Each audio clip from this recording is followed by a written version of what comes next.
manye time jenkoma ko uploadinga video ano ku SMX Media meni we miranje uploadinze late ntera kuma sawa 12 oba 11 neka stand up omuntu nga atandise okwesiruwaliza mu mukisa gwa munno oba mu success ya munne ekyo kinyiriza ddala mazima ga Katonda waliwo abantu abakutte bu video bwa Tom D eggulo nga akola sound testing eggulo nga bakamala okubeera nga bateekayo stage musajja watu yabo waliwo bu video bwe ya postings okulaga abantu muni buli kimu kiri mulala kati ate bo batanso bu postinga sawa zinemu nga bategeeza abantu mbu muzabibu concert musaze nedda muswadde obumu ku video banasembe okubeera nga nfuna ku machanga bulagira ddala abantu bali mu kubeera nga bagenda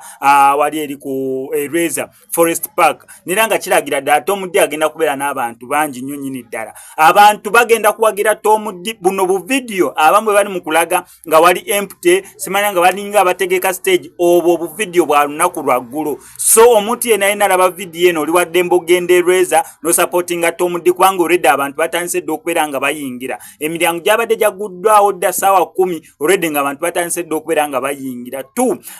waliwo kyembadde njaga still clarifying nti kigenda bera kizibu ku measuringa namba y'abantu Tom D bafunye lwaki eno Serugogo Cricket Oval mwogenda okuba eriyo short abantu bonna obalabe eri Razor Forest Park omanyi parka oba parka gyomanyi oba gyotamanyi simanyi ngeri ya kikunyonyolamu nti omuntu ayinza okugenda n'awulira omuyimi n'asooka dduka okuva eriyo nayona gyali ajjalabe ku stage abalanga bali mu byabwe not until time oba ya concert kwegamba waliyo fan nyingi nnyo besides okubeera ng'oyimiridde otunudde wali eri wali stage ebintu bingi nnyo omuntu yayinza okubeera nga yeebulizaako so bantu bangi olwedde bayingidde dda naye nnamba still eraga ng'entono olw'ensonga ekifo kinene nnyo abantu bali mu byabwe so time wetuuka nga performances zitandise awo ngenda okulagira abantu abatuufu Tom D bafunye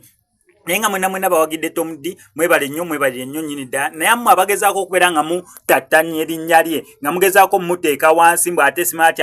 kyamusaze kitanga ziri mu ssaawa emu kyamusaze kitanga